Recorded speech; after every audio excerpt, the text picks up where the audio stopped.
Alors bonsoir à toutes et à tous. On est ravis d'être là, de vous accueillir pour cette conversation. Moi, je suis très contente de pouvoir donc ce soir modérer cette conférence avec les lauréats, donc les 3 lauréats du prix Liliane Bettencourt pour l'intelligence de la main.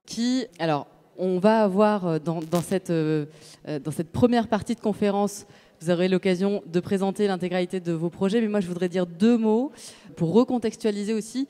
Comment est-ce que aujourd'hui le rôle de la Fondation Bettencourt, à quel point aujourd'hui elle nourrit toutes les pratiques autour de la créativité, autour de l'artisanat, autour du design, autour des savoir-faire, qui sont à une embouchure absolument formidable de à la fois bascule, d'innovation, de nouveaux imaginaires aussi, de quête de sens.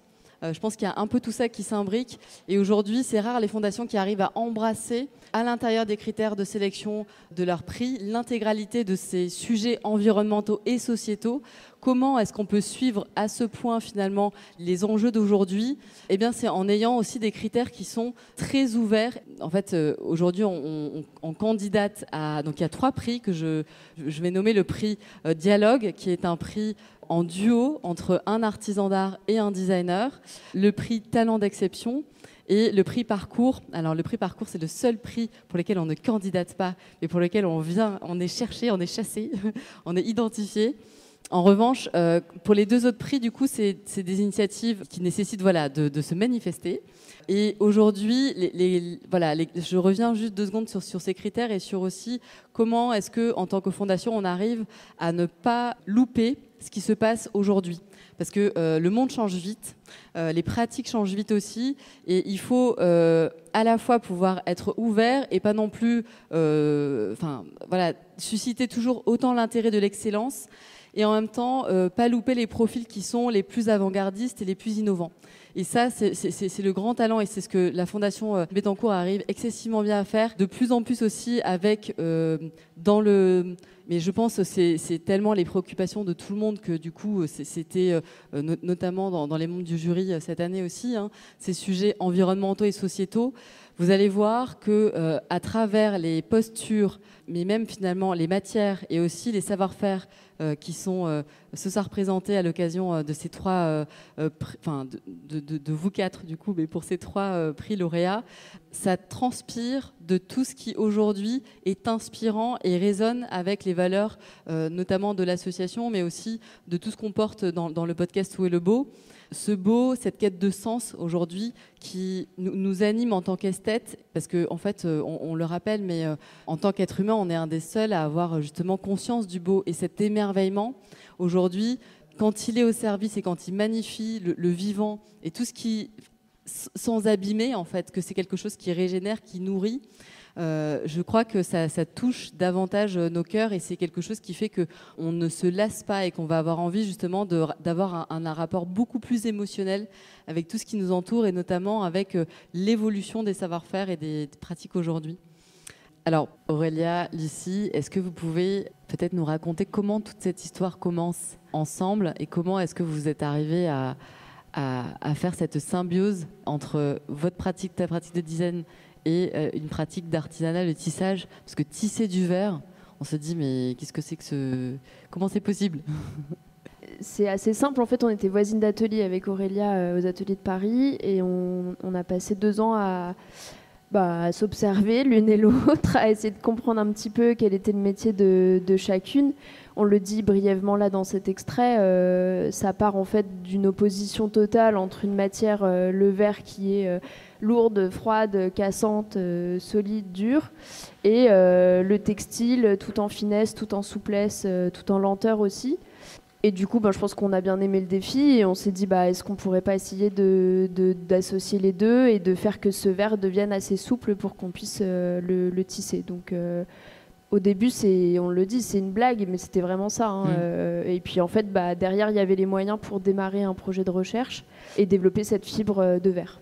Et est-ce que tu peux quand même préciser quel verre vous avez, parce que on a fait un podcast ensemble, mais peut-être que c'est bien aussi de repartir de toi, ta pratique. Quel verre aujourd'hui tu fabriques et comment Oui, alors effectivement, la démarche elle est un peu particulière de mon côté. Je développe l'idée de la géoverrerie. Donc j'ai une pratique en fait qui va vraiment de la ressource et de la matière première jusqu'à l'objet.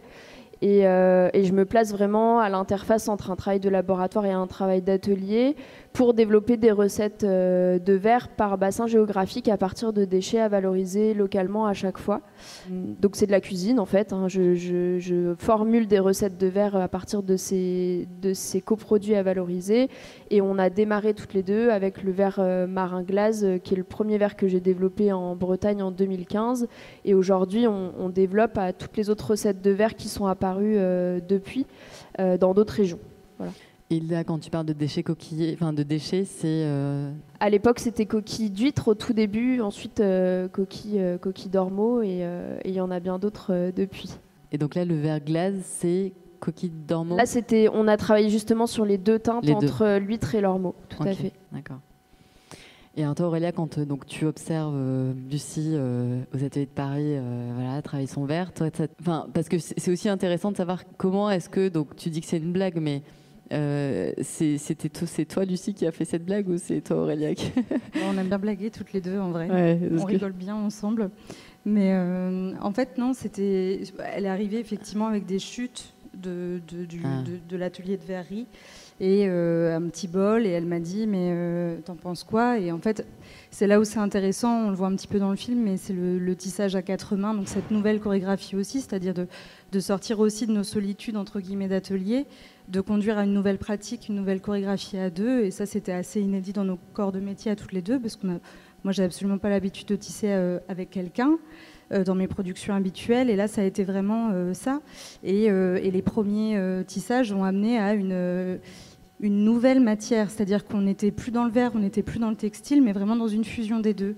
Et quand on l'a poussé avec le laboratoire au travail Lucile, où on a pu le pousser vers la fibre et se rendre compte qu'on pouvait aller très très loin, et notamment là, dans ce qu'on veut développer avec la Fondation Bettencourt-Schuller, quelque chose d'encore plus innovant, de développer de la trame et de la chaîne en verre, on s'est dit mais là c'est magique. Et puis ça a été un projet aussi qui, je pense, là où Lucile, moi je la rejoins aussi avec ses valeurs de recettes. Moi, j'avais aussi envie de valoriser certaines fibres locales, les peu qui étaient filés France, enfin voilà, des choses qu'on pouvait avoir, comment répondre aux recettes de leucine terrestres ou marines à travers les fils.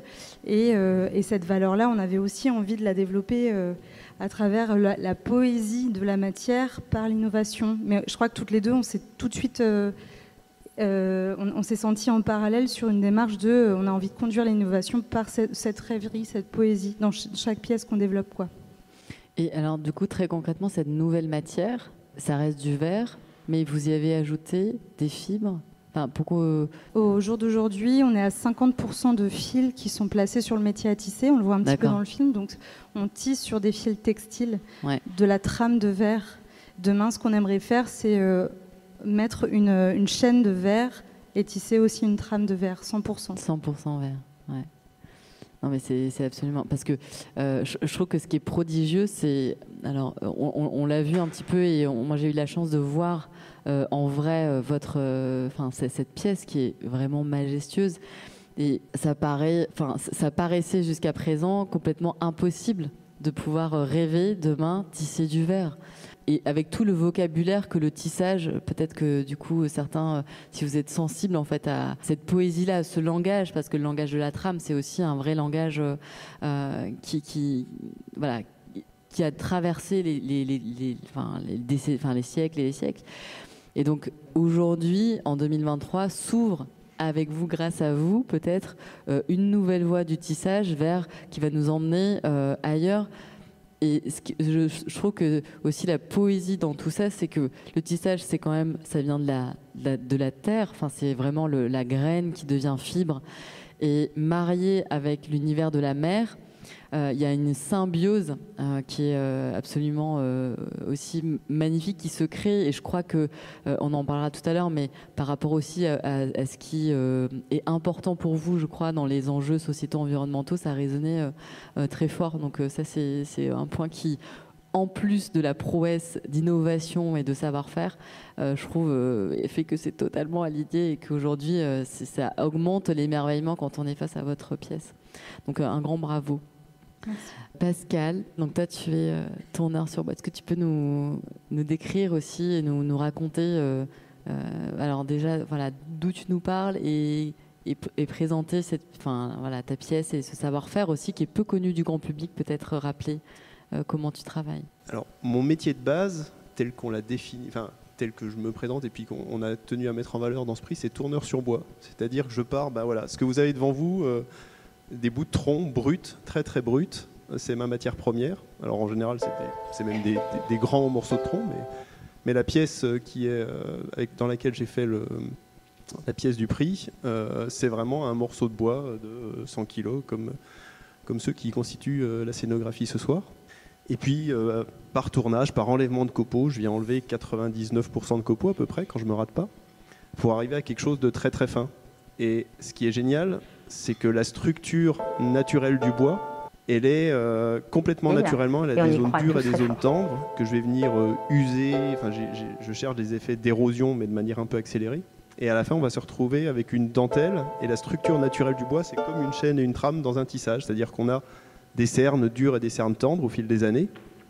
Et puis, dans le chêne, c'est vraiment une particularité du chêne, c'est la seule essence que je travaille. On a des fibres en travers qui vont faire le lien entre ces différentes années.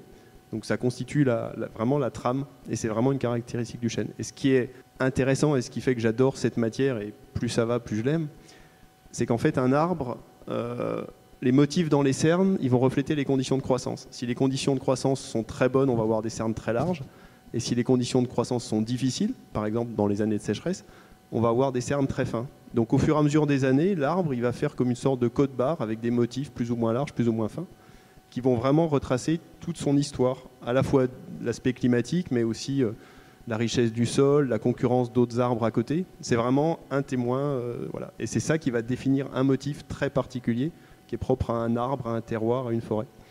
Et normalement, à la fin, quand on voit la pièce, si on sait lire ou si on sait se le faire expliquer, on peut remonter toute cette histoire-là. Et chaque arbre est différent, évidemment. Et alors, comment t'es arrivé, toi, à avoir envie de travailler que le chêne? Parce que donc, tu dis que tu travailles que le chêne. Est-ce qu'il y a aussi une raison par rapport à justement ce savoir-faire parce que, en fait, quand on travaille une matière et qu'on le travaille par soustraction de matière, en fait, c'est un tout autre rapport qui se crée que quand on fabrique une matière qu'on vient tisser, modéliser, etc. Tu rentres en relation avec le bois d'une manière tout à fait inédite avec ton savoir-faire. Le chêne particulièrement, pourquoi du coup ? Alors en fait, historiquement, cette technique de transparence, c'était pas du chêne au départ. Au départ, c'est un accident. Je dis toujours que c'est ma tarte tatin. Ce qui m'intéressait, c'était de reproduire des effets d'érosion et d'usure, comme sur les bois qu'on voit qui sont très marqués par le temps, très creusés, où on a toutes les cernes tendres qui sont creusées. Et puis, j'ai fait plein de choses. J'ai brûlé, j'ai brossé, j'ai sablé. Et puis, un jour, sur une pièce où je m'étais un peu raté au tournage, où elle était un peu trop fine, en sablant, je suis passé à travers. Et donc, j'ai détaché 2-3 cernes. Et à l'époque, c'était du châtaignier. Et le châtaignier, si on enlève tout ce qui est tendre dans la structure, à la fin, on n'a plus qu'une succession d'anneaux qui se détachent complètement, qui sont plus tenus entre eux.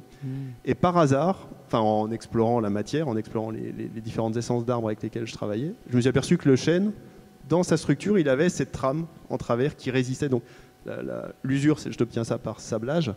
Et le sablage, la trame, ça s'appelle les rayons médulaires dans le chêne. C'est vraiment une caractéristique du chêne et ça ne marche pas dans tous les chênes. Voilà, la matière, elle était là. Donc effectivement, comme je dis, c'est vraiment une soustraction. J'ai enlevé tout ce qu'il y avait entre eux, mais j'ai rien rajouté d'artificiel. C'est-à-dire que la matière, elle est là, la structure, elle est là, la dentelle, elle est là dès le départ, et moi, j'ai enlevé tout ce qu'il y avait entre eux. Mais des fois, on me dit, mais comment ça se fait que vous avez des fils qui relient ? Non, moi, c'est pas moi qui ai dessiné des fils, c'est la nature qui, sur 60, 80 ou 200 ans, a tissé patiemment cette structure. Et là, je crois que du coup, tu as emmené cette... Alors, si vous êtes super délicat, je peux la faire passer. Et vous la faites passer. Alors, vous ne cherchez pas à tester la solidité, mais vous vous rendez compte que c'est assez solide quand même. Attention, on vous fait confiance. Ah, c'est sans filet. Mais c'est intéressant aussi parce que c'est tellement inédit de pouvoir aussi voir la transparence. Alors, cette pièce, elle s'appelle... Alors, la pièce qui a obtenu le prix, elle s'appelle « Laisser entrer le soleil ». Alors, elle est un peu compliquée que cette petite galette, mais c'est exactement le même principe. En fait, c'est vraiment... dans tout mon travail, l'idée, c'est une combinaison entre une forme et une transparence. C'est comment la lumière et la transparence vont jouer avec la forme, soit par des effets d'ombre, soit par des effets de lumière, soit par des effets de moiré, par exemple, quand on se déplace par rapport à la pièce avec différents plans de transparence. Et c'est un peu ce qui m'a amené à créer la forme que j'ai faite pour cette pièce-là.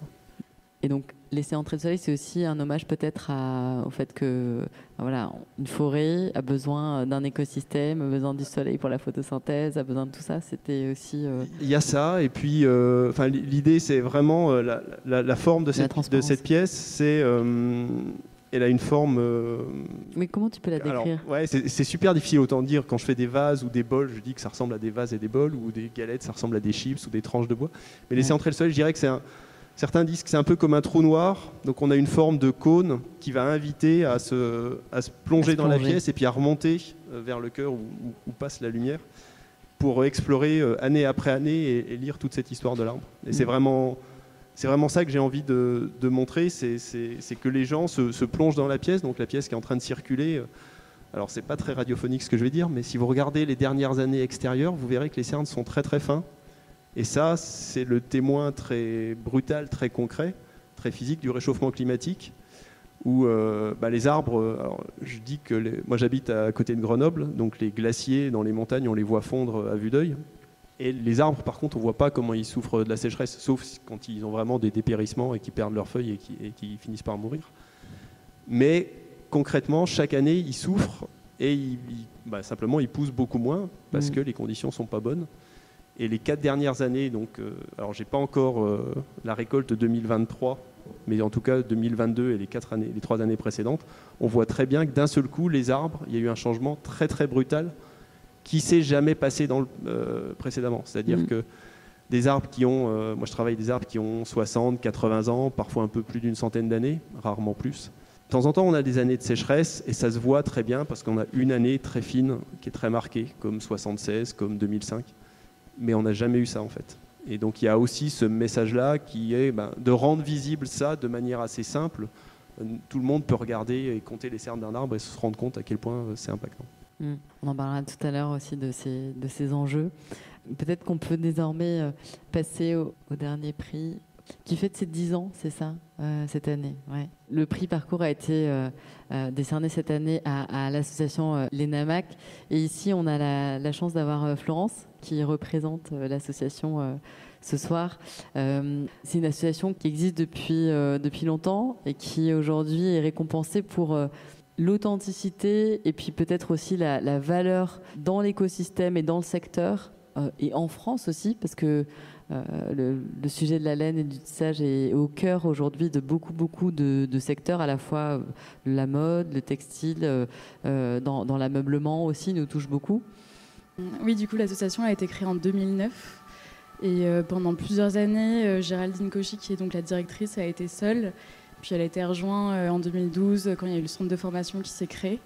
Mais en effet, comme on l'entendait à la conférence à 17h, c'est un peu la laine et la filière laine française est un peu sur toutes les bouches. Mais en 2009, c'était plus un sujet de niche, on va dire, mais qui préoccupait quand même toute une partie du secteur.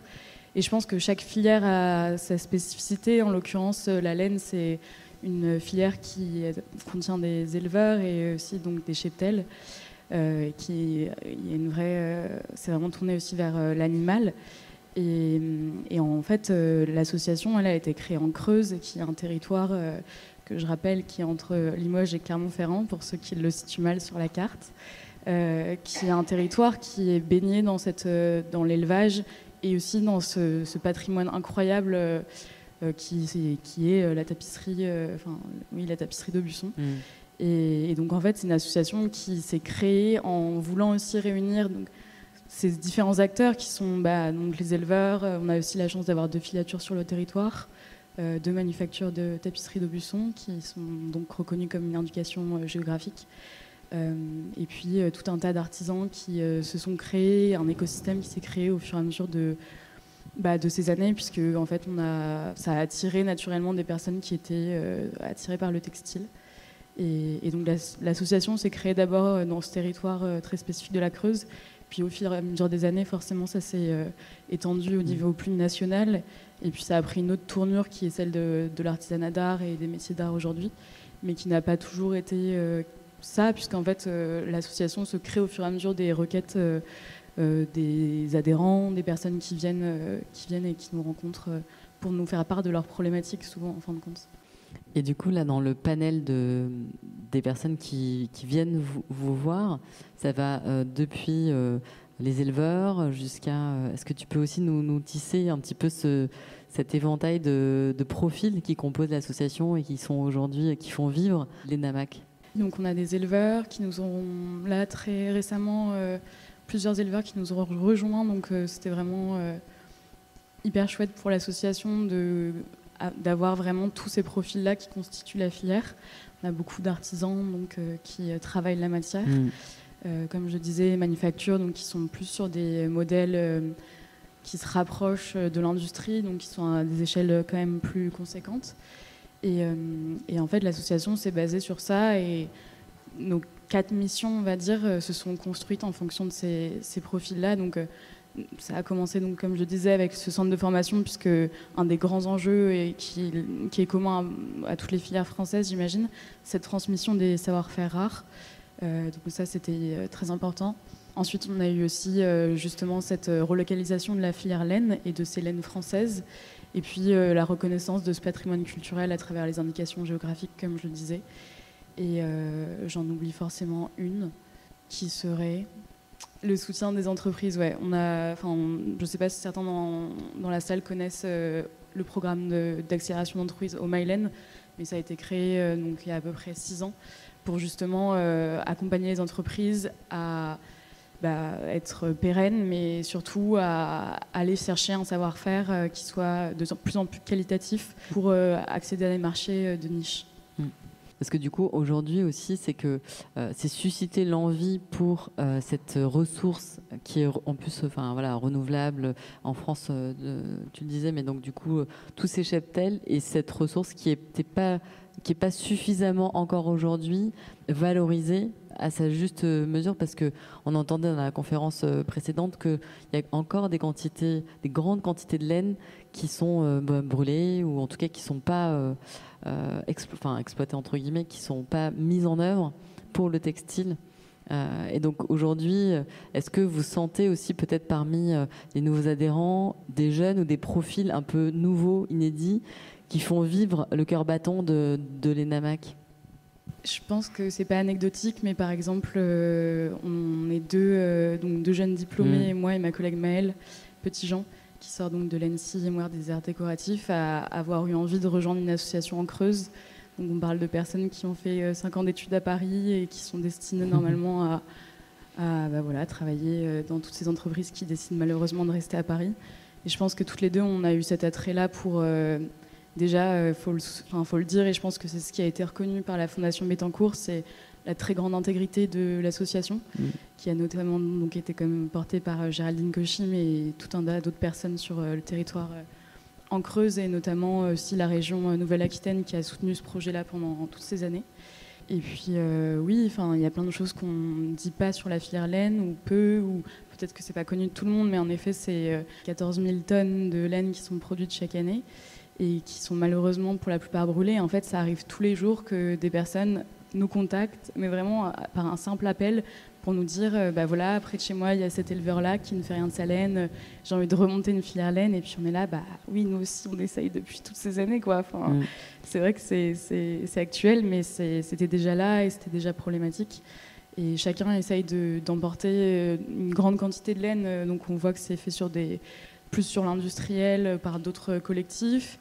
Et puis nous, ce qu'on essaye de faire, c'est d'amener avec nous, par exemple, ces 2 manufactures qui sont sur le territoire local, parce qu'elles ont la capacité par leur production, transformer toute cette laine-là qui n'attend que ça. Non, mais moi, je trouve que c'est assez formidable aussi que juste en voyant un potentiel inexploité de ressources, de beauté aussi, et puis d'emploi, parce que toute la manière dont cette transmission est faite, dont vous permettez aussi de changer le regard sur la laine, c'est vachement important d'accompagner ça, parce que je crois qu'aujourd'hui, ce qu'on essaye de faire aussi, de montrer, je pense un peu tous, quand on est touché par les enjeux qui sont les nôtres, c'est changer le regard sur ce qui est déjà là, en fait, aussi. Et le déjà là, c'est, je crois que tous les matériaux que vous mettez en œuvre d'une manière ou d'une autre, c'est des matériaux que la nature nous donne et sur lesquels vous avez porté un autre regard. Et que vous emmenez ailleurs avec beaucoup des savoir-faire, mais aussi de la poésie et je pense de l'amour vraiment pour l'emmener à un endroit où, par le haut en fait aussi. Ces enjeux, alors c'est un peu la deuxième partie de la conférence que j'aimerais qu'on aborde, mais les enjeux environnementaux, ils sont là. On sait aujourd'hui qu'il y a des postures nouvelles qui doivent émerger, que du coup, on comprend ce qu'on va plus pouvoir faire comme avant.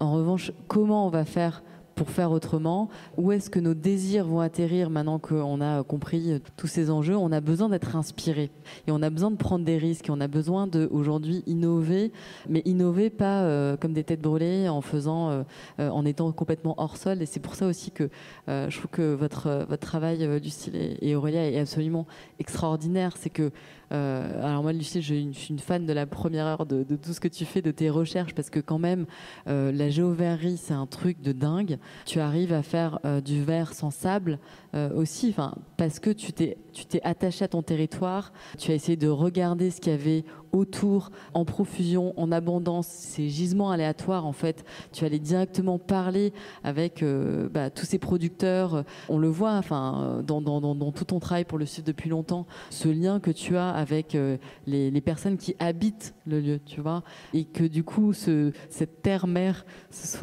est fusionnée comme ça. Peut-être que vous pouvez partager aussi depuis quand est-ce que ces enjeux et comment est-ce que, à travers le prix et la pièce que vous avez présentée, votre candidature, vous aviez envie de porter ça aussi? Je pense qu'on s'est retrouvés là-dessus. Alors Lucille, effectivement, elle l'a ancré sur le verre. Moi, je sais que dès le démarrage de mon atelier, bien sûr, c'était très fort aussi. Alors en filière textile, tu l'as très bien dit, Florence, il y a tellement peu en fait, si on veut avoir un fil qui pousse France, on sait qu'il a fait le tour du monde pour être filé. Donc en fait, on a très très peu d'options. Mais dès le démarrage, moi, de l'atelier, je sais qu'il y avait vraiment cette volonté d'explorer et de marier, je sais pas, du lin avec de la céramique, des mariages un peu inédits. Et aussi, c'est encouragé aussi pour mon travail pour la haute couture, qui est mon cœur de métier et qui fait qu'on me demande aussi des matières qui n'existent pas, qui font rêver, qui sont un peu... Mais j'ai toujours eu besoin... dans mon travail, de parler de valeurs et d'être en accord et aligné aussi avec ce que je présentais.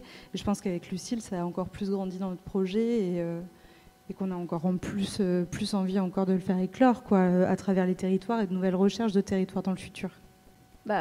Sur la laine aussi, ça fait... Du coup, là, on est hyper connectés parce que un des axes aussi du projet de développement, c'est pour nous d'aller plus loin sur la région Bretagne, mais pourquoi pas d'autres régions en fait, c'est pas forcément que celle-ci, mais parce que moi de mon côté j'ai rencontré des acteurs en Bretagne qui remontent une ferme à laine aussi et il se trouve que là ça fait vachement écho mais on a aussi envie d'aller plus loin en associant ces verres bretons que j'ai développés avec des fils bretons textiles. Et ça va même encore plus loin. Bon, là, c'est hyper anecdotique, mais je pense que c'est intéressant de donner l'exemple pour montrer à quel point il faut aussi parfois mettre les mains dans le cambouis. Parce qu'en fait, en rencontrant... donc c'est l'association La Mer Moutonne que j'ai rencontrée lors d'un projet sur les îles du Ponant. On a discuté coproduits, matières à valoriser dans la filière laine, et on a abordé la question du soin, qui est le coproduit issu du lavage en fait, de la laine. Et... c'est hyper intéressant parce que moi, je sais, de mes recherches, je sais qu'au Moyen-Âge, certaines verreries utilisaient le soin de la laine pour faire du verre. En fait, de la potasse, c'est un des éléments du verre. Donc ça reconnecte aussi. Par contre, ça va demander, si on va jusque-là, ça va demander d'accepter aussi de traiter des matières qui sont hyper... Enfin, on n'en parle pas en fait de ces matières-là. Elles sentent pas bon, elles sont difficiles à traiter, c'est de la boue. Voilà, ça veut dire qu'à un moment, on doit aussi s'engager. Je divague un peu, mais je pense que c'est important d'en parler parce que on doit se confronter aussi à ces matières et à accepter que voilà, il faut faire du tri, il faut dépasser un peu ses propres limites. Même corporelle parfois, pour réussir à aller plus loin dans l'innovation et dans la valorisation de ces ressources qui nous entourent, parce qu'on a su le faire dans les siècles passés, en fait, et qu'on réapprenne un petit peu à le faire quand même, je pense. Ouais, et c'est aussi, je trouve, assez... d'avoir un témoignage de personnes comme vous qui portez ce nouveau regard sur des choses que personne regarde aujourd'hui parce que vous voyez le potentiel à la fois d'innovation, de créativité, un terrain d'expression en fait finalement dont on se prive aujourd'hui tout simplement parce qu'en fait on est un peu pris dans les réflexes qu'on peut avoir aujourd'hui quand on se dit qu'est-ce qui est aujourd'hui valorisé, qu'est-ce qui est noble comme matériau, quels sont les matériaux qui demain vont faire l'artisanat d'art. En fait, l'artisanat d'art, il peut aussi venir de l'improbable, c'est-à-dire presque de choses qu'on n'aurait absolument pas regardées demain. Et c'est justement ça, en fait, parce que la complexité, finalement, de s'intéresser à ces ressources oubliées dont pas beaucoup de monde ont la curiosité, parce que je pense que la première grande capacité et grande qualité de tout artisan d'art, designer, créatif, c'est ça en fait, c'est être curieux. Et c'est être curieux et pas avoir peur aussi du coup, parce que c'est là où vous prenez des risques, où vous testez et vous dites ah et si. Donc ce côté un peu, toi t'appelles un peu tête brûlée, mais peut-être il est à favoriser aujourd'hui parce que tout est possible dans plein. Alors, tu nous le montres et vous nous le montrez très très bien avec vos matériaux, mais sûrement ici, d'autres personnes ont découvert à l'occasion d'expérimentation, d'exploration, de petites toutouilles du dimanche, voilà, des choses. Et aujourd'hui, de savoir qu'il y a des structures comme la Fondation Bettencourt qui font écho en fait à ces recherches et qui peuvent être à l'écoute, d'emmener des savoir-faire qui sont implantés depuis des années et des années ailleurs, parce que c'est exactement ce que vous allez potentiellement faire avec notamment le développement de votre projet.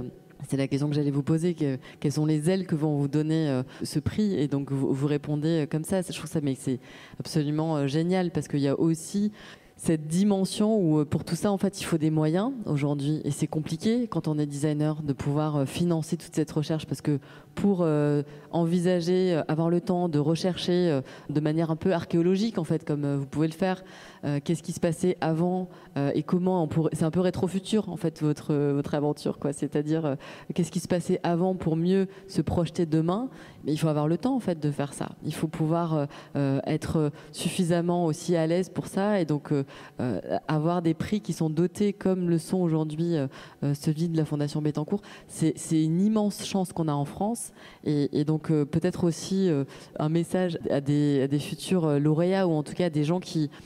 Alors vous, c'est un dialogue entre l'artisanat et le design. Et aujourd'hui, je crois que ces dialogues, ils sont tellement importants. Je précise aussi que les critères du prix aujourd'hui permettent en candidature de présenter des prototypes, alors terminés, etc.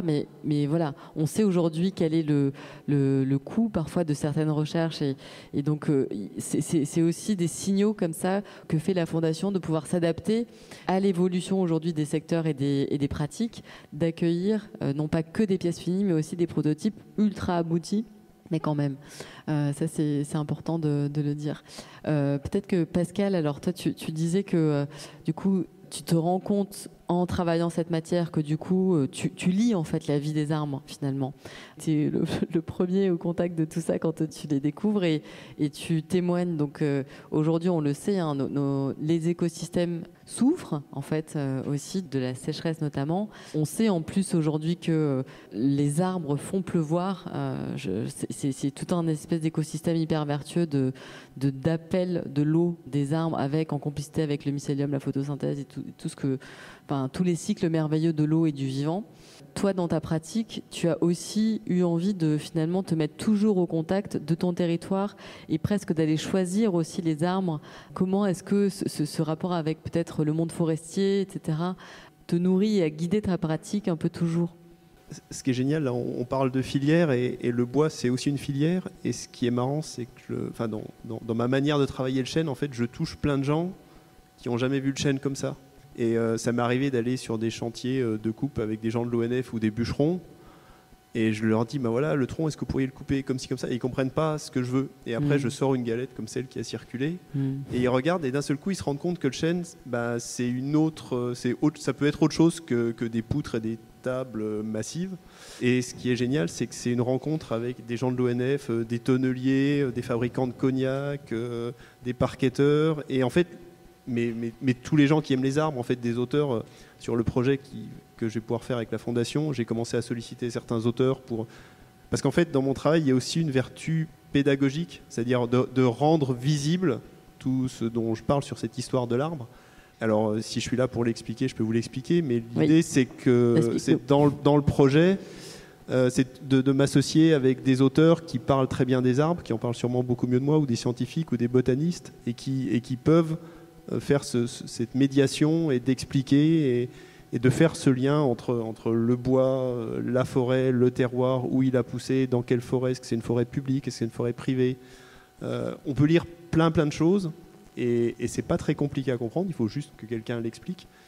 Et en fait, tout le monde s'est un jour amusé à compter les cernes sur une souche pour voir quel âge avait l'arbre. C'est un truc sur des expos, quand il y a des gamins qui passent et puis les parents commencent à flipper en voyant mes pièces en disant « Oh, il va tout casser !» Je dis « Mais non, t'es né en quelle année ? 2012 ?» On va compter les cernes. Et voilà, et les gamins, ils plongent dans l'histoire de l'arbre. Je dis « Voilà, t'es né cette année. Alors tu vois, 2012, c'était plutôt une année bonne ou une année mauvaise. » Et en fait, on embarque tout le monde. Et c'est ça qui est génial avec le bois, c'est qu'il y a une espèce de poésie c'est un arbre, un terroir à un moment donné. Et c'est vrai que quand je vais choisir... Alors, jusqu'à maintenant, je ne choisissais pas des arbres debout.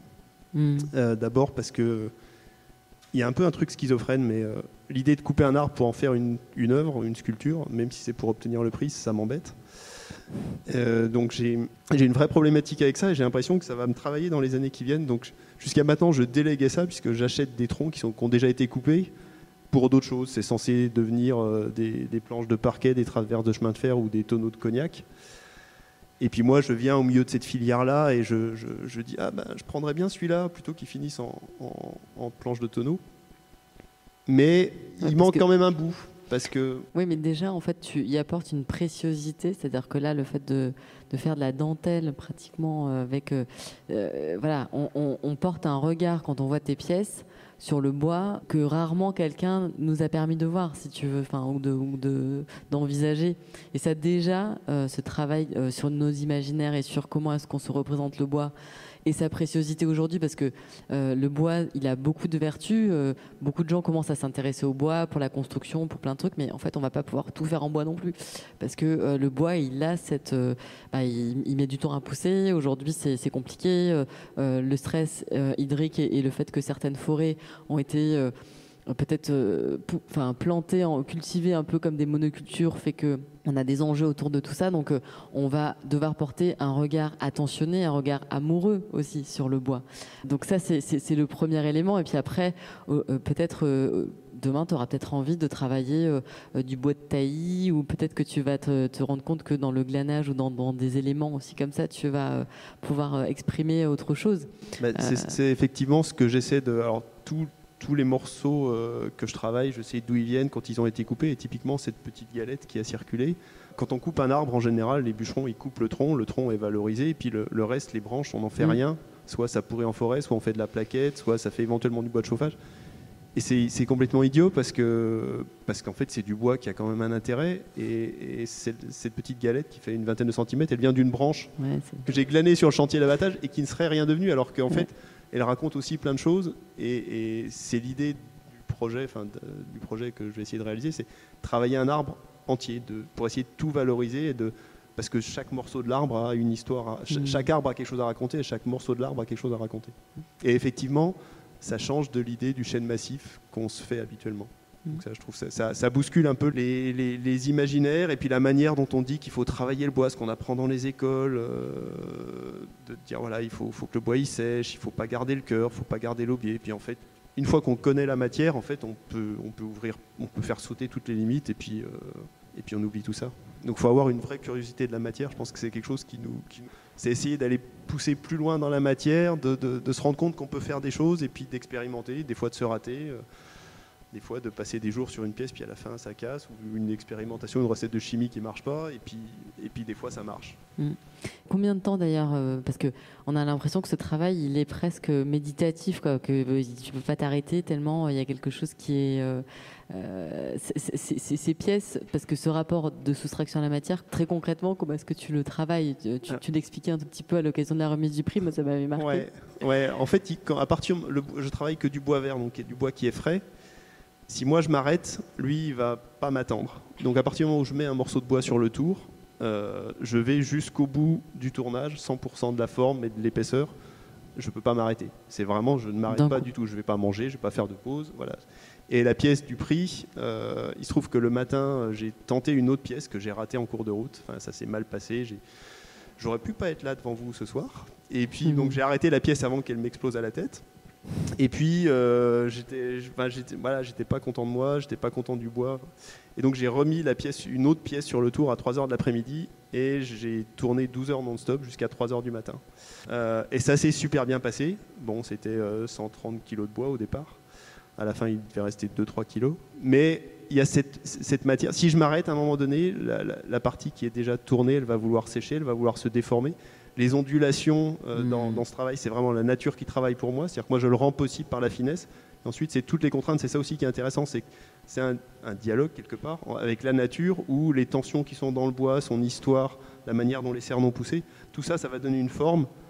Moi, je donne quelque chose de très fin, et ensuite, la nature bosse pour moi. Et en général, elle bosse super bien. C'est-à-dire que les formes qui vont sortir sur des pièces ondulées, c'est hyper doux, c'est régulier, et des fois, les gens me disent « Mais est-ce que vous essayez de le contraindre, de le chauffer, de l'humidifier ?» Je dis « Non, en fait, je la pose dans un coin et je regarde, et ça se passe tout seul. » On avait fait une vidéo il y a quelques années avec des scientifiques. On avait filmé une pièce en accéléré, comme ça, qui se déformait. Et on voit la pièce qui bouge doucement, et puis après qui ondule, qui cherche sa position. Et c'est magique. Enfin, c'est vrai que le mot est là, c'est magique. Et d'ailleurs, je crois que c'est la première fois que ce savoir-faire de tourneur est ouais, il y a 281 métiers d'art sur la liste. Ouais. Et effectivement, c'est la première fois qu'un tourneur sur bois...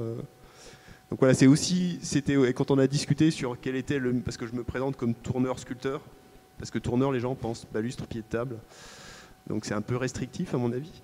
Et le tournage d'art, c'est infiniment plus riche que ça. Mais quand on a discuté sur quel métier on mettait sous mon nom, on dit en fait, c'est aussi quelque chose de revendicatif de dire que tourneur sur bois, c'est hyper vaste comme métier. Donc c'est aussi un message pour l'appel à candidature. Si vous ne voyez pas de prix déjà décerné pour votre catégorie, c'est pas grave parce qu'il y a des voilà, on ouvre les voies aussi. Et puis il y a aussi un autre message, c'est que ce que j'ai dit lors de la cérémonie, c'est que j'ai tenté 8 fois. Je suis arrivé 5 fois en finale. Donc ça marchait à la 5e, donc il ne faut pas hésiter à être persévérant. Il faut être déterminé. On adore les gens déterminés ici.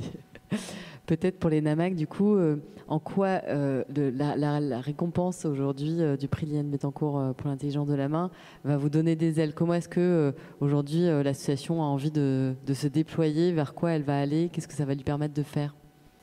Déjà, comme tu le disais, c'est un prix assez spécial parce qu'en effet, tu ne candidates pas. Ouais. Donc un jour, on t'appelle et on te dit, voilà, vous êtes finaliste pour remporter un prix. Et ce jour-là, en plus, très cliché, mais pour la petite anecdote, Géraldine n'a pas capté chez elle. Et on capte partout en Creuse, je tiens à le dire. Mais là, malheureusement, ça a coupé. Et elle s'est dit, mince, ils vont jamais pouvoir me le dire. Et non, tout s'est bien fini. Et c'est assez incroyable pour l'association parce qu'en fait, c'est un moment assez charnière. Donc, comme on disait, la filière laine commence à se porter mieux. On ne va pas dire qu'elle se porte bien parce qu'il y a encore plein de choses à faire. Mais elle se porte mieux. Et ça sent du coup dans notre bassin avec ces 2 manufactures, etc. Et donc on a décidé avec la Cité internationale de la tapisserie de monter un nouveau lieu qui serait des ateliers partagés ou un Fab Lab comme on peut l'appeler, et qui a vocation à justement permettre à ces artisans d'art de passer soit grâce à ces machines semi-industrielles à une échelle un peu plus grande, ou bien juste de pouvoir prototyper et donc remplacer ces étapes manuelles qui sont merveilleuses, mais juste qui parfois peuvent prendre trop de temps dans la recherche et qui ont besoin d'être assistées pour gagner un peu de ce temps-là.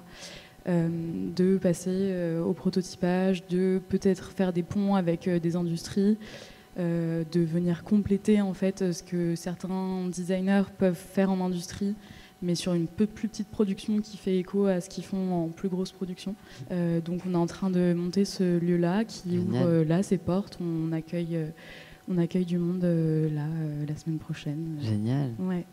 Bravo, bravo. Je ne peux pas finir cette conférence sans vous demander, vous savez que ce podcast s'appelle Où est le beau, et que du coup j'ai une petite tradition, c'est qu'à chaque fois je demande à mes invités de nous partager ce qu'évoque le beau aujourd'hui pour eux. Alors, dans l'ordre que vous voulez, mais j'aimerais vos réponses et vous entendre sur ce sujet qui, je crois, en fait, est important aujourd'hui, c'est-à-dire savoir ce qu'on aime et ce qui nous met en émotion et qu'est-ce qu'on désire vraiment. C'est important de se poser cette question, je crois. Oh bah moi, c'est assez simple. C'est un arbre.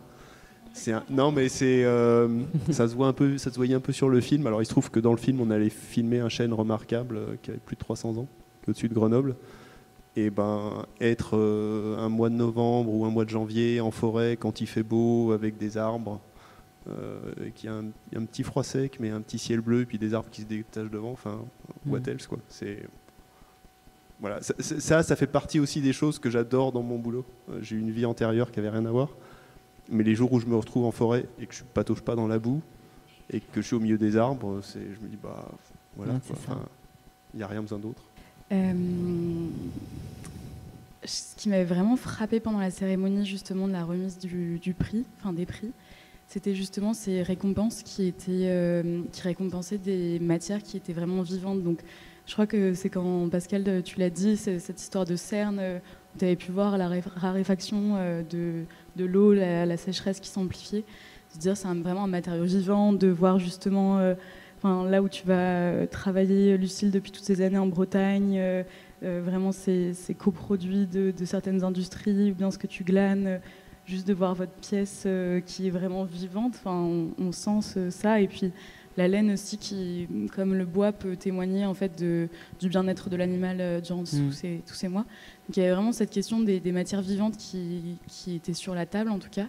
Et puis nous, en fait, on le voit tout le temps, comme je le disais, on a vraiment ce centre de formation qui est au cœur de l'association. Et donc on a plus de 150 stagiaires qui viennent se former chaque année. Et en fait, il y a une appétence pour justement ce travail de la matière. Et je pense qu'on l'a vu ces dernières années dans les métiers d'art, pourquoi tout le monde est devenu céramiste du jour au lendemain. Mais parce qu'il y a quelque chose de l'ordre de voir. Et là, vraiment, je pense qu'il faut aller se relire Matthew Crawford, qui est un philosophe américain qui a fait cet ouvrage super qui s'appelle L'éloge du carburateur.